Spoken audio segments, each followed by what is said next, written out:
గడిచినటువంటి 10 రోజులుగా విజయవాడని ముంచెత్తినటువంటి వరద, ఆ ప్రాంతంలో ఉన్నటువంటి లక్షలాది కుటుంబాలు పడుతున్నటువంటి ఇబ్బందులు, అనేక మంది ప్రాణాలు కోల్పోయినటువంటి కుటుంబాలకు సంబంధించినటువంటి ఆర్తనాదాలు, ఇవన్నీ గడిచినటువంటి 10 రోజులుగా మనం రాష్ట్రంలో చూస్తూ ఉన్నాం. మొన్న వచ్చినటువంటి వరద తర్వాత అనేక ప్రాంతాల్లో పడుతున్నటువంటి వర్షాలు, దానివల్ల వస్తున్నటువంటి ఇబ్బందులు, ఇవన్నీ చూసిన తర్వాత అసలు ప్రభుత్వం ఏం చేస్తుంది, విజయవాడలో వచ్చినటువంటి వరదకు సంబంధించి వాళ్ళు వ్యవహరించినటువంటి తీరు చాలా బాధాకరం. దీన్ని తీవ్రంగా ప్రజలు వారు పడినటువంటి కష్టాన్ని, పడుతున్నటువంటి ఇబ్బందుల్ని ప్రపంచం ముందుకు తీసుకొస్తున్నటువంటి సందర్భంలో అసలు ఈ ప్రభుత్వం ఎంత నిర్లక్ష్యంగా వ్యవహరించింది అనేటువంటి దానికి ఇదంతా కూడా ఒక ఉదాహరణ అనేటువంటి విషయాన్ని కూడా ఈ సందర్భంగా తెలియజేస్తా ఉన్నా. వాస్తవానికి సహజంగా ప్రకృతి వైపరీత్యాలు వచ్చినప్పుడు, విపత్తులు వచ్చినప్పుడు ప్రభుత్వానికి ముందుగానే ఉన్నటువంటి సమాచారం, ఆ సమాచారం ద్వారా ప్రజల్ని రక్షించాల్సినటువంటి బాధ్యత ప్రభుత్వాల మీద ఉంటాయి. కానీ ఇది ప్రకృతి సృష్టించినటువంటి వైపరీత్యం కాదు, ఈ ప్రభుత్వం సృష్టించినటువంటి వైపరీత్యంగా వైఎస్ఆర్ కాంగ్రెస్ పార్టీ కానీ లేదా రాష్ట్రంలో ఉన్నటువంటి ప్రజలు కానీ భావిస్తూ ఉన్నారు. అందుకనే మొన్న గౌరవ ఆ పార్టీ అధ్యక్షులు వారు జగన్మోహన్ రెడ్డి గారు చెప్పడం జరిగింది, ఇది ఈ ప్రభుత్వం సృష్టించినటువంటి వైపరీత్యం, ప్రభుత్వానికి ముందే తెలిసి స్పందించాల్సినటువంటి తీరులో స్పందించకుండా ప్రజల్ని గాలికి వదిలేసి ఈరోజు 45 మంది ప్రాణాలను బలిగొలినటువంటి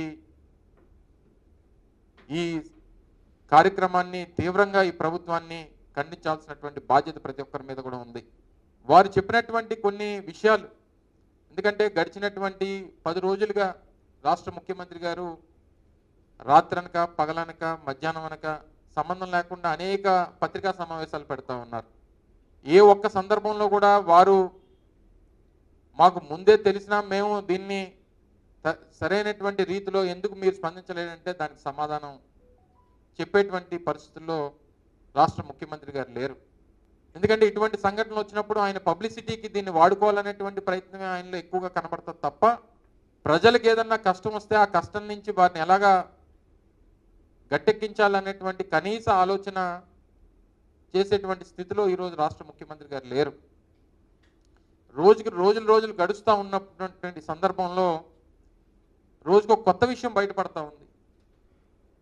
జరిగినటువంటి ఈ వైపరీత్యం, దీనికి గల కారణాలు, దీంట్లో ప్రభుత్వం ఏ రకంగా స్పందించింది, ఎంత నిర్లక్ష్యంగా వ్యవహరించింది, ప్రజల మీద ప్రజల తాలూకా బాగోగుల గురించి కనీసం ఆలోచన చేయకుండా ఎలాగా చేసింది అనేటువంటిది రోజుకు కొత్త విషయాలు బయటపడతా ఉన్నాయి. సహజంగా మేజర్ లాస్ ఈ ఇన్సిడెంట్లో బుడమేరు సంబంధించినటువంటి ఛానళ్ళు వచ్చి కృష్ణానదిలో కలిసేటువంటి సందర్భంలో దాని కెపాసిటీ 15,000 క్యూసెక్లు, 15,000 నుంచి 20,000 క్యూసెక్లు. దీని నుంచి వరద వస్తుంది, ఇన్ఫ్లో పైనుంచి వస్తూ ఉంది. దీనివల్ల ముంపుకు గురయ్యేటువంటి ప్రాంతాలన్నీ కూడా ఇబ్బంది పడేటువంటి పరిస్థితి ఉంటుందని చెప్పి దానికి సంబంధించినటువంటి డిఈ, ఆయన పేరు మాధవ్ నాయక్, ఆయన మేము 20 గంటల ముందుగానే ప్రభుత్వానికి, ప్రభుత్వంలో ఉన్నటువంటి సంబంధించినటువంటి డిపార్ట్మెంట్స్కి, స్థానికంగా మా రెవెన్యూ సిబ్బందికి అందరికీ కూడా మేము తెలియపరిచాం అనేటువంటి మాట డిఈ గారు చెప్తా ఉన్నారు. 20 గంటల ముందు చెప్పినప్పటికీ మేము స్పందించలేదు అనేటువంటిది మరికొంతమంది అధికారులు చెప్తా ఉన్నారు. ఇంత నిర్లక్ష్యంగా ఒక ప్రభుత్వం వ్యవహరించడం బహుశా నాకు తెలిసి స్వతంత్రం వచ్చిన తర్వాత చరిత్రలో ఎప్పుడు లేదు. ఎందుకు ఈ స్థాయికి, అంటే ఎంత నిర్లక్ష్యంగా ఎందుకు వ్యవహరించారు? ఎందుకు అంటే విజయవాడ ప్రాంతం కానీ లేదా అమరావతి ప్రాంతం కానీ చంద్రబాబు నాయుడు గారు అక్కడ ఉంటున్నారు కాబట్టి ఆ ప్రాంతం ములగదని చెప్పని అనుకున్నారా? లేదా గతంలో ఎప్పుడు ములగలేదనేటువంటి, ఎప్పుడు ఆ ప్రాంతానికి నీరు రాలేదని చెప్పి ఎప్పుడైనా ఊహించారా? ఇంత నిర్లక్ష్యంగా ఎలా వ్యవహరించారు అనేటువంటి దానికి ప్రజలకి డెఫినెట్గా సమాధానం చెప్పాల్సినటువంటి బాధ్యత ఈ ప్రభుత్వం మీద ఉంది. ముఖ్యంగా మీకు అంటే ఈ ప్రభుత్వంలో ఉన్నటువంటి ప్రముఖ అధికారులు, రెవెన్యూకి సంబంధించినటువంటి ప్రిన్సిపల్ సెక్రటరీ కానీ లేదా దానికి సంబంధించినటువంటి ఇరిగేషన్ డిపార్ట్మెంట్కి సంబంధించినటువంటి డిఈ గారు కానీ లేదా సంబంధించినటువంటి ఆ జిల్లా కలెక్టర్ గారు కానీ చెప్పినటువంటి విషయాల్ని ఒకసారి మీకు వారు మాట్లాడినటువంటి మాటల్ని ప్లే చేసి వినిపిస్తాను. ఒకసారి మీరు అందరూ కూడా మీ ద్వారా ప్రజలు వారు ఏ మాటలు చెప్పారో వీరు ఏ రకంగా స్పందించారో అనేటువంటి దానికి ఈ ప్రభుత్వం ఏ రకంగా స్పందించినటువంటి దానికి ఒక ఉదాహరణ తెలుస్తుంది అనేటువంటి ఉద్దేశంతో మీ ముందుకి వారు మాట్లాడినటువంటి మాటలన్నింటినీ కూడా ఒకసారి మీ ముందు ప్లే చేస్తారు. ఒకరోజు ముందు దీంట్లో వస్తుందనేది మాకు తెలిసింది. అంటే అప్రమత్తం ఉన్నారు టు సమ్ ఎక్స్టెంట్. వాళ్ళకి మనము కొంతవరకు ఒక మన అడ్మినిస్ట్రేషన్కి మాత్రం ఇది అప్రమత్తం చేయడం జరిగింది. కానీ ఇప్పుడు ఇష్యూ ఏమిటంటే మనం ఎంత 2 lakh కంటే ఎక్కువ ఫ్యామిలీస్ కోసం మాట్లాడుతున్నాం.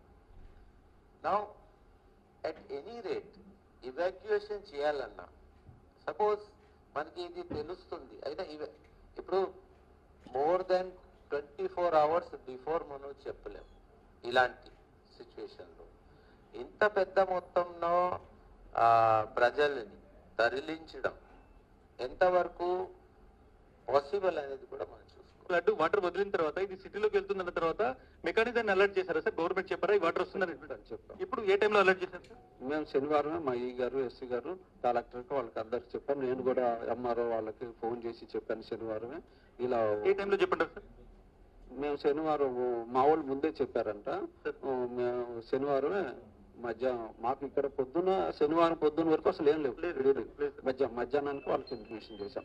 మేము సాయంత్రం ఆపరేట్ చేస్తాం అండ్ అలర్ట్ చేయండి అని. శనివారం మధ్యాహ్నానికి మీరు ఒక అలర్ట్ అనేటువంటిది ఇక్కడ నుంచి మేము ఆపరేట్ చేస్తాం చెప్తాం. నేను కూడా డైరెక్ట్ గా ఎంఆర్ఓకి అందరు ఫోన్ చేసి చెప్పాను. శనివారం మధ్యాహ్నం తర్వాత మీకు అర్థమైపోయింది ఫ్లడ్ వస్తుంది అనేటువంటిది. వస్తుంది, ఓపెన్ చేయాల్సి వస్తుందని ముందే చెప్పాం. అంత పైన క్యాచ్మెంట్ ఏరియా నుంచి అంత వచ్చేస్తుందని కానీ దానికి అది గండిపడిపోతుందని కానీ because they're using the regulator Krishna నదిలోకి నీళ్ళు వదలటానికి 15,000 క్యూసెక్స్ కెపాసిటీతో బుడమేరు ఛానల్ కృష్ణా నదిలోకి వెళ్తుంటుంది. సో 40,000 క్యూసెక్స్ వచ్చేసినాయంటే ఒకేసారి. సో ఆ ఛానల్ సరిపోలేదు. సో ఆ గండి కొట్టేసి సో 2 వైపుల నుంచి మాకు నీళ్ళు వచ్చేసరికి it was very difficult to handle and it was unforeseen అండి. It is not because that we could not alert or anything. మాకే అలర్ట్ లేదు. ఇది ఇంత నిర్లక్ష్యంగా ప్రభుత్వం వ్యవహరించింది అనేటువంటి దానికి వీరందరూ కూడా ప్రభుత్వ అధికారులే కదా. వివిధ హోదాల్లో ఉన్నతమైనటువంటి స్థానాల్లో ఉన్నటువంటి ప్రభుత్వ అధికారులు. రెవెన్యూ డిపార్ట్మెంట్కి సంబంధించినటువంటి ప్రిన్సిపల్ సెక్రటరీ వారు చెప్పేటువంటి మాట ఏంటంటే మాకు ముందుగానే తెలుసు, కానీ 2 లక్షల కుటుంబాలని మేము తరలించడం ఇది సాధ్యమా కాదా అన్నటువంటి దాంట్లో అసలు ఇది పాసిబుల్లా కాదా అనేటువంటి ఉద్దేశంతో వదిలేసామని చెప్పి చెప్తున్నటువంటి మాట. ఒకవేళ చెప్తే ఎక్కడ ప్రజలు ప్యానిక్ అయిపోతారని చెప్పి మేము చెప్పలేదని చెప్పి మాట్లాడుతూ ఉన్నారు. అంటే ఇలా విపత్తు ఉంది, ఇంత నీరు వస్తుంది, వీళ్ళు మునిగిపోతారని చెప్పి తెలిసినా సరే పోతే అందరినీ పోనేలే అని చెప్పి వదిలేస్తారా? మీకు ముందుగానే తెలిసి కనీసం ప్రజల్ని రక్షించాల్సినటువంటి బాధ్యత మీకు లేకపోవడం అనేటువంటిది ఎంతవరకు సమంజసం? ఏదైనా తెలియక ఎవరన్నా ప్రాణాలు పోతేనో, తెలియక ఎవరన్నా ప్రాణం వదిలేస్తేనో అది ప్రమాదంగానే చూస్తాం మనం. కానీ తెలిసి ప్రాణాలు పోయాయి డెఫినెట్గా ప్రభుత్వ హత్యలు మాత్రమే అనేటువంటి విషయాన్ని ఈ సందర్భంగా చెప్పక తప్పదు.